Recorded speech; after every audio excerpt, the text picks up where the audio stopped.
اور اسے روپ کے نمبر پر سینڈ کر دیا۔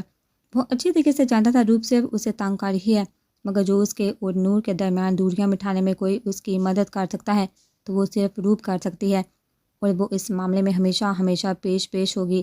شرارتیں اپنی جگہ، مگر ان سب کے لیے فیملی کی خوشیاں سب سے پہلے آتی تھی۔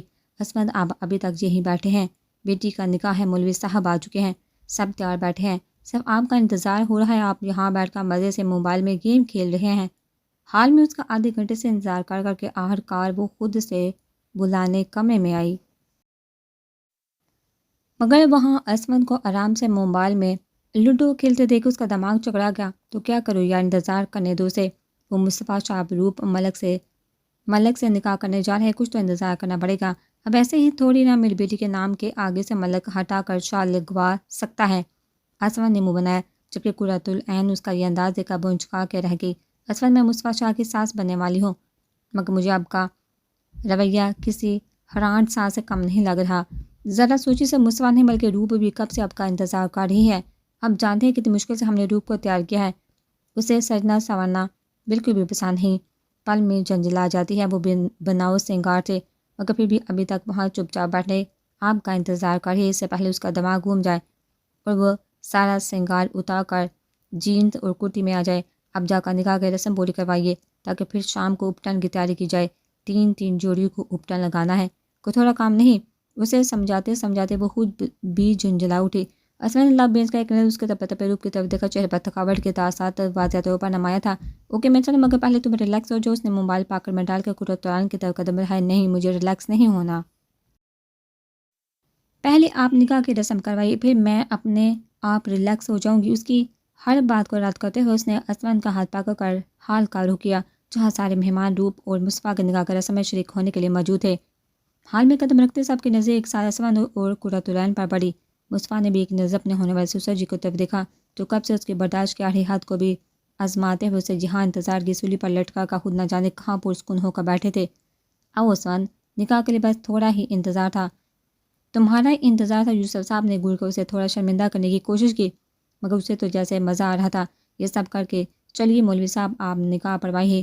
یوسف صاحب کے بولنے پر مولوی صاحب بھی کھڑے ہو گئے اور نکاح پڑھوانا شروع کیا۔ مصطفیٰ شاہ ولد فرحان صاحب کا نکاح روم ملک ولد عصمت ملک کے ساتھ 50 لاکھ حق مہر کا راج الوقت مقرر کیا جاتا ہے کہ آپ کو یہ نکاح قبول ہے؟ مولوی صاحب کے پوچھنے پر مصطفیٰ نے پرسکون ہو کر یہ نکاح قبول کیا۔ 3 بار سہولت سے نکاح قبول کر کے اس کے اندر تک سکون اتر گیا۔ سب نے ایک دوسرے کے گلے لا کر ایک دوسرے کو مبارکباد دی، جبکہ عصمت کے گلے لا کر مصطفیٰ نے اس کے کان کے پاس سرگوشی کی۔ سدھر جائیے سسر جی۔ نہیں سدھر سکتا، جب داماد سدھر رہا نہیں ہے تو سسر کیسے سدھرا ہوگا؟ جواباً اسود بھی مسکرایا۔ مصطفیٰ کی طرف سے نکاح کے اجابہ قبول کروا کر اب ان سب کا روپ کے کمرے کی طرف تھا۔ مصطفیٰ نے آنکھوں میں تارا کو اشارہ دیا اور خود وہیں بیٹھ کر روپ کی طرف سے نکاح قبول کر لینے کی خوشخبری سننے کے لیے بے چینی سے انتظار کرنے لگا۔ کچھ ہی دیر میں تارا چہکتی ہوئی سیڑھیاں اتر کر اس کے پاس آئی۔ قبول ہے جی جو قبول ہے۔ مصطفیٰ کا ہاتھ پکڑ کر اس کی سنائی گئی خوشخبری سے اندر تک سے اشارہ کر گئی۔ اچھا چھوٹی، مجھے آپ کی آپ سے ملنا ہے 10 منٹ اکیلے میں، از اٹ پاسبل؟ مصطفیٰ نے اس کی آنکھوں کے سامنے چاکلیٹ کا ڈبہ لہرایا، جسے دیکھ کر تارا کے منہ میں پانی آ گیا۔ آپ کورس جی پاسبل ہے۔ جب سب لوگ نکاح پڑھوا کر شام کے اپٹن کی تیاریوں میں لگ جائیں گے تو میں کسی بھی طرح آپ کو ملاقات ان سے کروا دوں گی۔ گڈ گرل، ایک جاندار مسکراہٹ لبوں پر سجا کر اس نے تمام چاکلیٹس تارا کی طرف بڑھائی۔ تو فائنلی آپ روپ عصمت ملک سے روپ مصطفیٰ شاہ کے عہدے پر فائز ہو گئی ہیں۔ صبر کو میری جان، تمہارا شوہر کچھ دیر میں آ رہا ہے اپنی بیوی سے ملنے۔ آج تک تمہاری منمانیاں چلی ہیں، مگر آج کے بعد صرف میری منمانیاں چلیں گی۔ چہرے پر جاندار مسکراہٹ سجائے آنکھیں بند کر کے اس نے روپ کو مخاطب کیا۔ وہی ٹوپی والے تارا نے چٹکی بجا کر اسے اپنی طرف متوجہ کیا۔ احسن نے حیرانگی سے مڑ کر اس چھٹاک بھر کی لڑکی کی طرف دیکھا جو پورے کانفیڈنس سے اسے گنے میں مصروف تھی۔ بولو۔ انداز ہمیشہ کی طرح سنجیدہ تھا۔ سڑا پکوڑا۔ اس کا لہجہ سن کر تارا کے دل نے جڑ سے اسے اس لقب سے نوازا۔ Excuse me. اپنے لیے سڑے پکوڑے کا لفظ سن کر اس کا دماغ ہی گم گیا۔ ہر کیا سمجھتی ہے یہ لڑکی خود کو؟ اسے سڑا پکوڑا بول رہی تھی۔ آواز نیچے۔ تارا نے بدلے میں اسے بلا وجہ ہی خطرناک تیور دکھایا۔ آدھا گھنٹہ دیتی ہو تو میں اپنا سارا بایو ڈاٹا میرے ہاتھ پر رکھو۔ واٹ؟ اس چھوٹی سی لڑکی کی اتنی بڑی ڈیمانڈ پر وہ پنچکا کے رہ گیا۔ اتنا حیران ہونے کی ضرورت نہیں، میرے باس کا حکم ہے۔ اس گھر میں جو بھی نیا ممبر آئے اس کا پورا بایو ڈاٹا ان کے پاس پہنچاؤ۔ اس کی ہونکو جیسی صورت دیکھا تارا کو ہنسی آ گئی، مگر وہ کم از کم اس انسان کے سامنے ہنسنا نہیں چاہتی تھی جس کو دیکھ دیکھا آدھی لڑکیاں سرگوشیاں کر رہی تھی۔ تمہارا بھی کوئی باس ہے کیا؟ احسن کو ایک بار پھر حیرانگی ہوئی۔ آف کورس میرا بھی باس ہے، اور میرا باس تو اتنا گریٹ ہے کہ تمہارا باس بھی ہمارے باس کی ساری باتیں سنتا مانتا ہے۔ تارا نے فخر سے سر اونچا کیا۔ احسن کو ایک پل کے لیے حیرت کا جھٹکا لگا، بھلا ایسا بھی کون ہو سکتا ہے جس کا حکم مصطفیٰ شاہ مانتا ہو؟ اچانک ہی روپ کا خیال آنے پر اس نے شک بڑی نظر سے تارا کی سمت دیکھا۔ روپ بابی کی بات کر رہی ہیں آپ؟ اپنے شک کو یقین میں بدلنے کے اس نے اندھیرے میں تیر چلائے۔ ہاں وہی میری باس ہیں۔ تارا کا گردن اکڑا کر دیا گیا جواب اس کے شک پر یقین کی مہر لگا گیا۔ او، پوری بات سمجھ آنے پر اس نے ہونٹوں کو گول شیپ دے کر اس بات میں گردن ہلائی۔ اچھا جی ٹھیک ہے، آپ کے حکم کی بلا ہم کیسے حکم عدولی کر سکتے ہیں؟ کچھ ہی دیر میں میرا سارا بایو ڈاٹا اب تک پہنچ جائے گا میڈم جی، اور کوئی حکم اس خاتم کے لیے؟ احسن سینے پر ہاتھ رکھ کر تھوڑا سا ادب سے جھکا۔ اس کی اس انداز پر تو جیسے تارا کے دیسی گھی کے چراغ جل اٹھے ہوں۔ فی الحال کے لیے بس یہی، باقی کے حکم ہم بعد میں لگائیں گے۔ شانی بے نیازی سے بالوں کو ایک طرف جھٹک کر وہ آگے بڑھ گئی۔ اس کے اس انداز پر احسن نے آنکھیں گھمائی۔ آسمان ملک، تم نے میرے ساتھ جو کچھ بھی کیا مجھے بہت دکھ ہوا تھا، مگر کوئی بات نہیں، مجھے معلوم ہے تم بہہ گئے ہو۔ تمہیں اس لڑکی نے اپنے چنگل میں پھنسایا ہے، تبھی تم مجھ سے دور ہو۔ اگر تمہاری شادی مجھ سے ہوئی ہوتی تو تمہارے وہ 2 بچے آج ہمارے بچے ہوتے، ہم دونوں آج کتنے خوش ہوتے۔ اسمن کی تصویر سے باتیں کرتے ہوئے وہ پہلے کی طرح کوئی پاگل معلوم ہو رہی تھی۔ مگر تم فکر نہیں کرو اسمن، اب میں واپس آ گئی ہوں، میں سب ٹھیک کر دوں گی۔ اس قرۃ العین کو ایسا سبق سکھاؤں گی کہ وہ دوبارہ ہماری زندگی میں آنے کے بارے میں سوچنے کی حماقت بھی کبھی نہیں کرے گی۔ خود کے ہی پلان پر وہ کھلکھلا کر ہنسی، مگر پھر نہ جانے دماغ میں کون سا خیال آیا جس کے زیر اثر اس کے چہرے پر حد درجہ زہریلے تاثرات ابھر اٹھے۔ نہیں، اگر میں نے اسے تم سے ایسے ہی دور کر دیا تو وہ دوبارہ ہماری زندگی میں دوبارہ آ جائے گی۔ اس لیے مجھے اسے ہم دونوں سے اتنی دور بھیجنا ہوگا جس سے وہ چاہ کر بھی ہماری زندگی میں دوبارہ نہ آ سکے۔ ہاں، مجھے ایسا ہی کرنا ہوگا، مگر ایسا تو تب ہی ہو سکتا ہے جب وہ اس دنیا میں نہیں ہوگی۔ اب وہ پاگلوں طرح کمرے میں ادھر سے ادھر چکر کاٹ کر کچھ بہت خطرناک سوچنے میں لگی تھی۔ ہاں، اسے اب مرنا چاہیے، بہت جی لیا اس نے تمہارے ساتھ۔ آخری فیصلے پر پہنچتے ہی وہ کھلکھلا کر ہنس پڑی۔ ویسے بھی اس کے لیے موت کی سزا سے کم کوئی سزا ہو ہی نہیں سکتی۔ اس نے نیلم کا حق جینا ہے، اس کی محبت پر ڈاکر ڈالا ہے۔ مجھے جیل بھجوا کر خود میرے اسمن کے ساتھ ہنسنا کھیلنا جہاں آباد کر بیٹھی ہے، تو ان سب گناہ کی چھوٹی موٹی سزا تو نہیں ہو سکتی۔ اسے مرنا ہوگا، اسے مرنا ہوگا۔ قرۃ العین کی موت کا سوچتے ہی ایک کمینی سی خوشی اسے اپنے اندر تک محسوس ہوئی۔ چلیے ماں، اور ہم نے رانی کو تیار دے کر انہیں کمرے کی دہلیز میں کھڑے ہو کر آواز لگائی۔ ہاں بیٹا میں تیار ہوں، مگر میرا خیال ہے تم ایک بار اپنی نانی سے ضرور پوچھ لو، کیا بتا وہ بھی ہمارے ساتھ چلے۔ رانی نے اپنی ایک آخری کوشش کرنا ضروری سمجھا۔ رقیہ بیگم کے نام پر اور ہم نے لب بھیجے۔ اس دن کے بعد اس کی رقیہ بیگم سے کوئی بات چیت نہ ہوئی تھی۔ وہ نہیں جائیں گی، اس بات کو اسے بہت اچھے سے اندازہ تھا، لیکن اپنی ایک کوشش کرنے میں کوئی حرج نہ تھا۔ کیا پتا انہیں بھی اپنی غلطی کا احساس ہو گیا ہو۔ یہی سوچ کر وہ خود بھی ان کے کمرے میں داخل ہوا۔ نانی اور ہم کی پکار پر جب کوئی جواب موصول نہ ہوا تو وہ خود ہی اندر داخل ہوا، جہاں رقیہ بیگم پان دان سے پان بنانے میں بڑی دلجمی سے مصروف تھی۔ کوئی شک نہ تھا کہ انہوں نے ارحم کی آواز بخوبی سنی ہو، مگر شاید جواب دینا ضروری نہیں سمجھا۔ نانی، میں اور ماں نور کے اپٹن کے رسم میں جا رہے ہیں، آپ بھی چلیں گی تو ہم سب کو ہی بہت اچھا لگے گا۔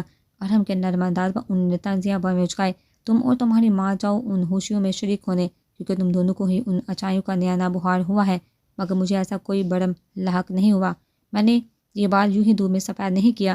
غصے سے سر جھٹک کر دوبارہ پان لگانے میں مصروف ہوگی نانی، اور ہم نے انہیں ایک بار پھر کنونس کرنے کی کوشش کی، مگر بدلے میں انہوں نے قہر برساتی نظر سے ارحم کی طرف دیکھا۔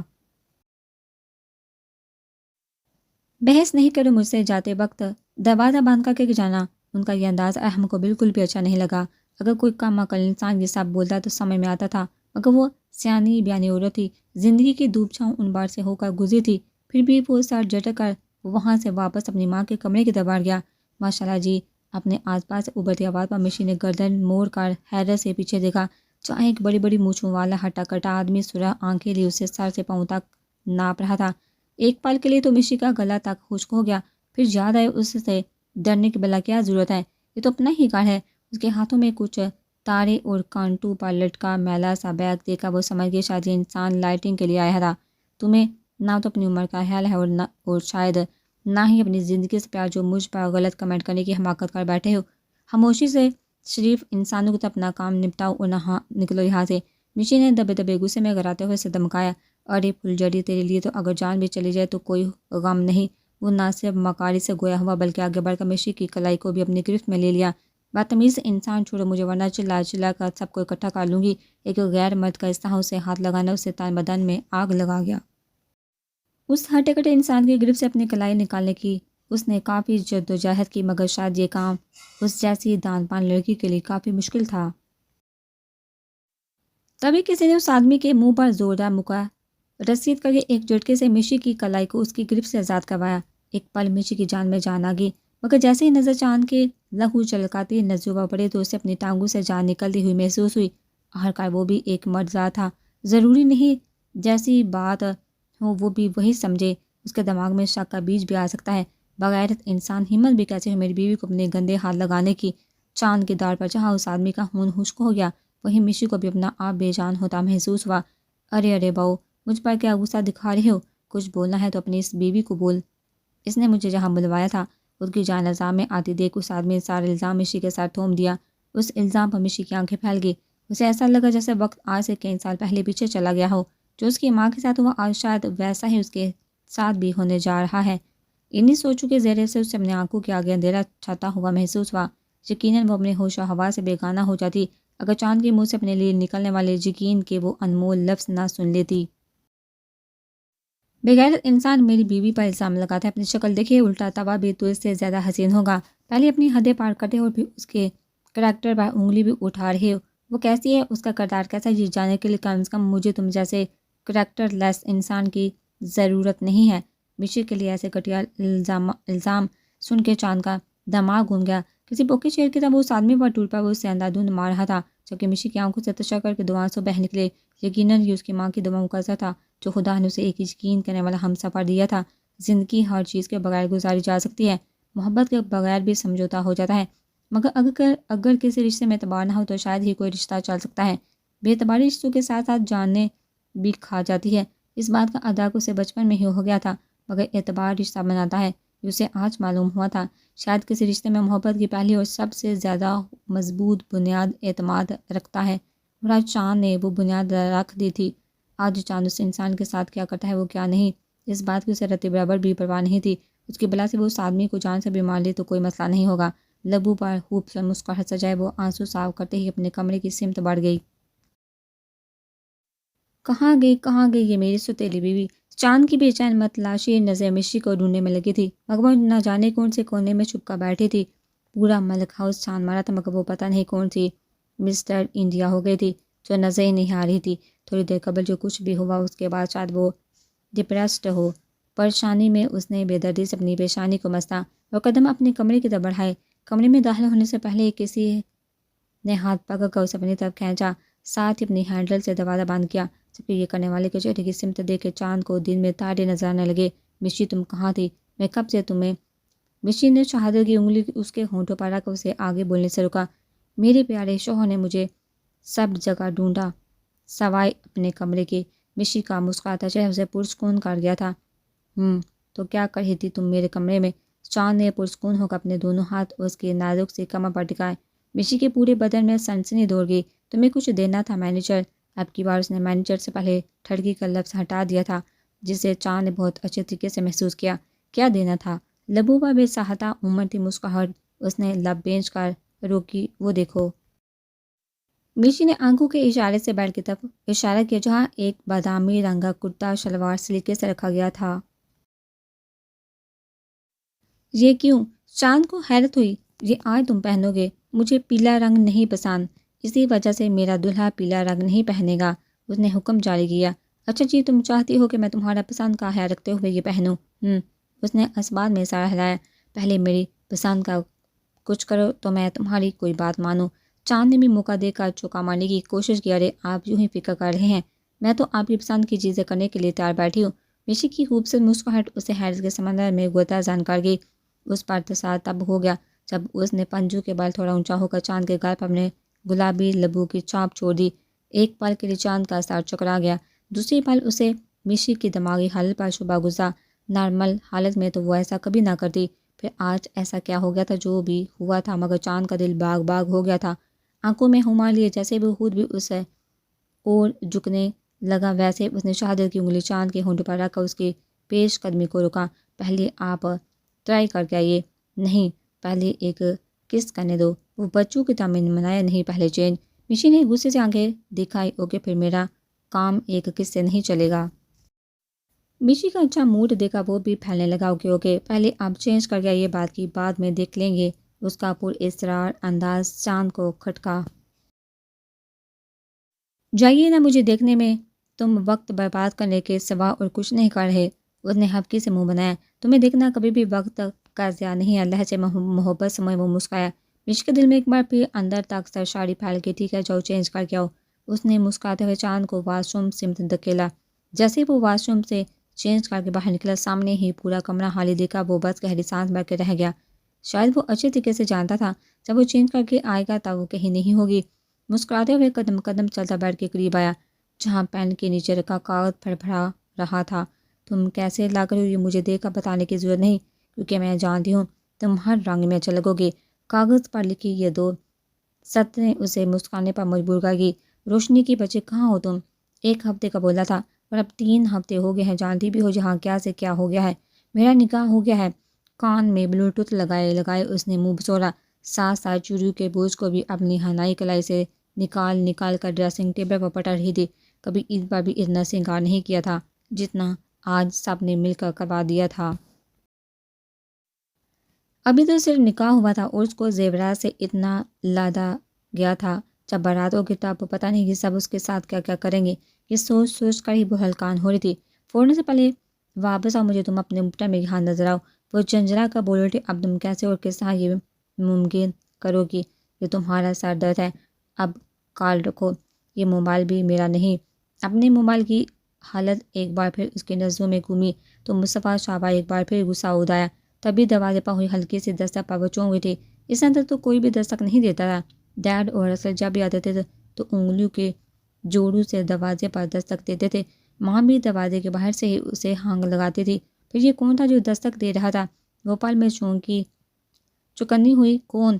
دروازہ کھولے مسز مصطفیٰ شاہ۔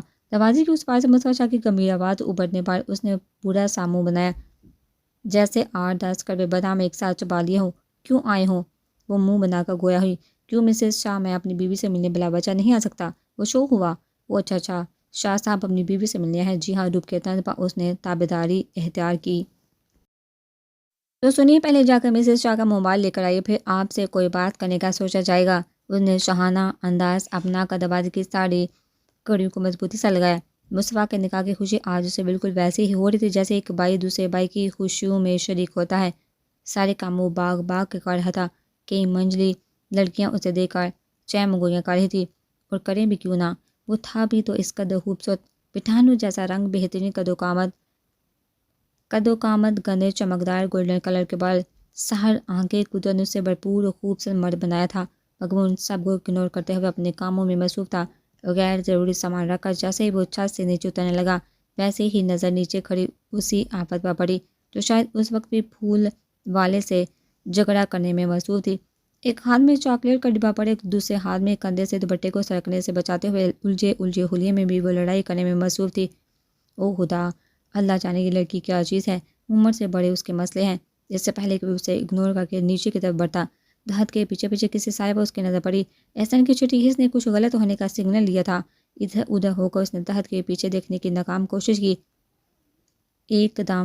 ایک سیکنڈ کے بعد ہی دوسرا سایہ دھت کے پیچھے سے برآمد ہوا۔ یہ کوئی آدمی تھا جس نے اپنے آپ کو پوری طرح ایک بڑی سی چادر سے کور کر رکھا تھا۔ نزو کا زاویہ صرف تارا ملک کا وجود تھا۔ یہ سب دیکھ اسے حیرت کا شدید جھٹکا لگا۔ اسمند ملک کے دشمن ہے یہ بات اسے معلوم تھی، مگر تارا سے کسی کی کیا دشمنی ہو سکتی تھی؟ دماغ میں اچانک یہ سوال ابھر آئے۔ بنا سوچے سمجھے اس نے تیزی سے باہر کی سمت دوڑ لگا دی۔